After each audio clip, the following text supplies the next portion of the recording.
Hello everyone, today I'll be narrating 3 new creepy stories that I found off of Reddit. I hope you enjoy this video. If you do, consider liking this video and subscribing to my channel. But without further ado, let's get straight into these stories.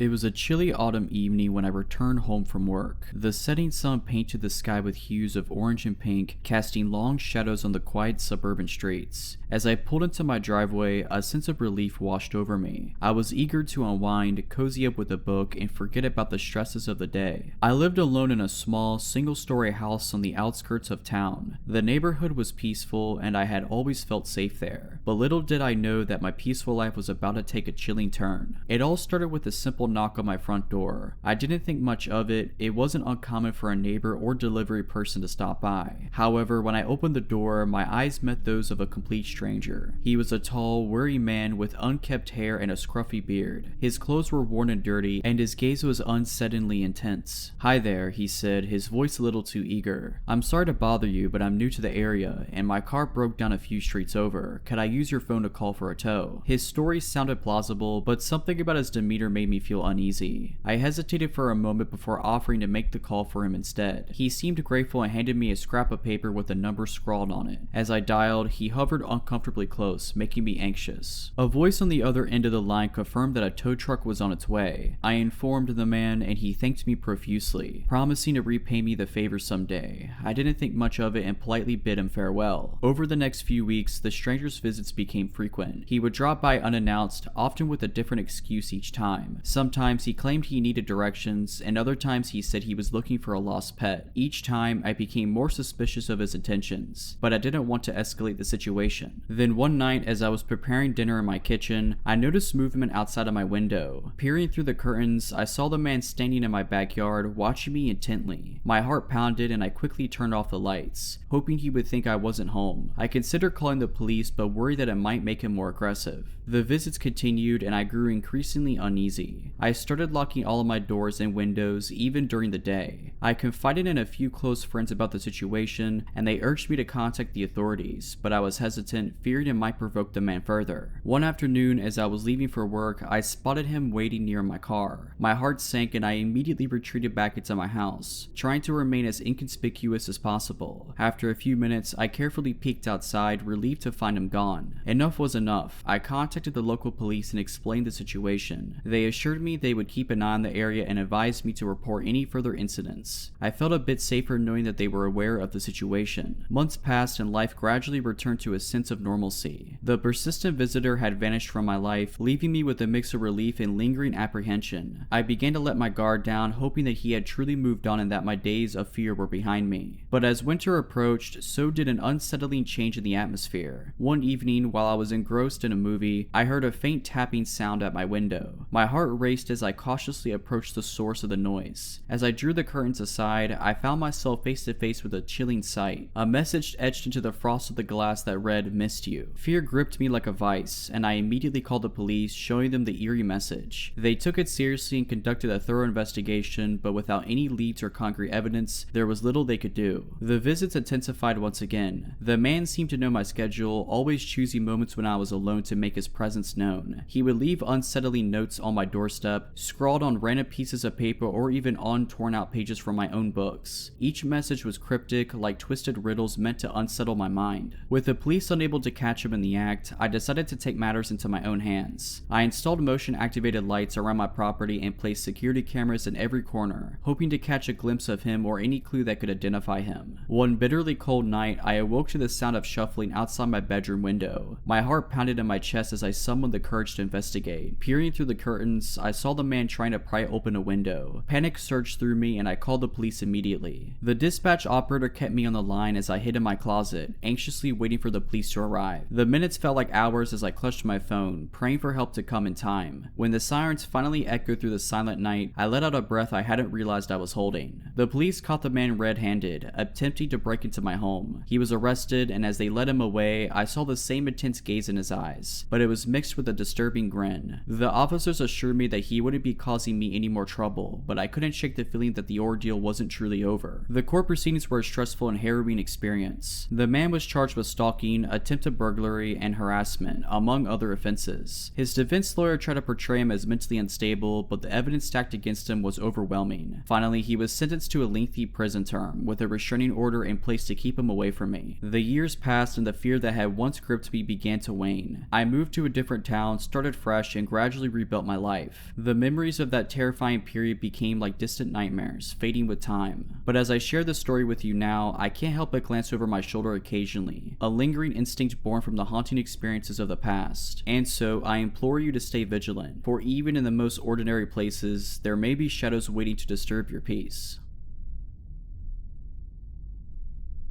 It was a stormy evening, rain pounding relentlessly on my car's windshield as I drove down a deserted highway. The dim glow of streetlights illuminated the road ahead, casting eerie shadows on the surrounding trees. I was eager to get home after a long day of traveling, but the weather seemed determined to keep me from reaching my destination. As I pressed on, my eyes caught a figure huddled by the roadside, drenched and holding out a thumb, a hitchhiker. My heart wavered between empathy and caution. It was late, and picking up a stranger in this weather was risky, but I couldn't ignore the guilt tugging at me. Against my better judgment, I decided to pull over. The moment he climbed into my car, I noticed something unsettling about the hitchhiker. His clothes were worn and his face bore the weariness of 1,000 miles. He looked much older than I had initially thought, with a scruffy beard and sunken eyes. His name was Jack, he said, and he was grateful for the ride. Jack didn't seem dangerous, but I couldn't shake the feeling that something was off. He spoke with an air of sadness, hinting at a troubled past and recent hardships. I listened, offering a few words of comfort as we continued down the highway. As the rain intensified, visibility dwindled, and I focused intently on the road. I tried to keep the conversation going to stave off any awkwardness. However, Jack's responses grew increasingly vague, and he seemed preoccupied with something else entirely. "I really appreciate you giving me a lift," he finally said, breaking the silence. "I've been stranded for hours, and it's been tough to find someone willing to help." "It's no problem," I replied. "Where are you headed?" He hesitated for a moment before replying, "I don't really have a destination in mind, just trying to put some distance between me and the past, you know?" I nodded sympathetically, but a twinge of unease crawled up my spine. It was as though he was trying to avoid any specific details about his journey. My instincts urged me to stay vigilant, reminding me that trusting a stranger in the dark of night might not be the wisest decision. As we drove further, I noticed Jack glancing at my belongings in the backseat and even craning his neck to look at my GPS. It made me uneasy, as if he was sizing me up or planning something. I decided to divert his attention away from my personal items and steer the conversation toward more general topics. An exit sign came into view and I saw the perfect opportunity to end the ride. "Hey, this is my exit," I said, my voice feigning casualness. "I hope this spot works for you." But Jack's reaction was unexpected. His eyes widened and he looked genuinely alarmed. No, please, just a little farther," he pleaded. "I promise I won't be any trouble." My heart pounded as I weighed my options. I couldn't shake the feeling that something was seriously amiss. However, I didn't want to put myself in any unnecessary danger. I decided to trust my gut and firmly insisted that I had to stop at that exit. Reluctantly, Jack agreed, and as I pulled over, he quickly thanked me and stepped out of the car. As I drove away, I glanced at my rearview mirror, and to my surprise, I saw him standing in the rain, watching my car until it disappeared from sight. In the days that followed, I couldn't shake the eerie feeling that lingered after encountering the mysterious hitchhiker named Jack. I kept replaying the encounter in my mind, wondering what might have happened if I had ignored my instincts and continued driving with him. My unease grew when I realized that I hadn't taken proper precautions when offering him a ride. I scolded myself for not considering the potential risk of picking up a stranger, especially on a stormy night when visibility was poor. Determined to learn from the experience, I decided to be more cautious and prepared in the future. I researched safe practices for offering help to strangers, especially while driving alone. It became clear that while compassion is important, safety should never be compromised. Weeks passed and the memory of the encounter with Jack began to fade, buried under the weight of daily routines and responsibilities. But just when I thought I had put the incident behind me, a news report caught my attention. The local news featured a segment on a man named Jack Harrison, who had been involved in a series of violent crimes across neighboring states. My heart pounded as they showed his picture, confirming my worst fears. It was the same hitchhiker I had encountered that stormy night. According to the report, Jack had been arrested after leading the police on a high-speed chase, during which he injured several officers and caused a serious accident. The authorities had been searching for him for months, and he had a lengthy criminal history, including charges for assault, robbery, and even kidnapping. My hands trembled as I realized just how close I had come to danger. It It sent shivers down my spine, knowing that I had unwittingly given a ride to a dangerous criminal. I couldn't help but think about the possible outcomes if I hadn't decided to trust my instincts and let him out of my car. The experience left a profound impact on me. I realized that we often encounter situations that demand a balance between compassion and caution. While I had wanted to help the hitchhiker, I had failed to prioritize my safety. From that moment on, I vowed to be more vigilant and aware of my potential risk when dealing with strangers, no matter how genuine they may seem. The news of Jack's arrest also led me to reevaluate my trust in others. Not everyone we meet has good intentions, and it's essential to stay vigilant and prioritize personal safety. I made a conscious effort to share my story with family and friends, hoping that my experience would serve as a cautionary tale and remind others to be wary in similar situations. As time passed, I carried the lesson with me, growing stronger in my resolve to prioritize safety while remaining compassionate. The encounter with Jack had been a terrifying wake-up call, but it also served as a valuable reminder that in a world where we often aim to help others, we must first ensure our own well-being.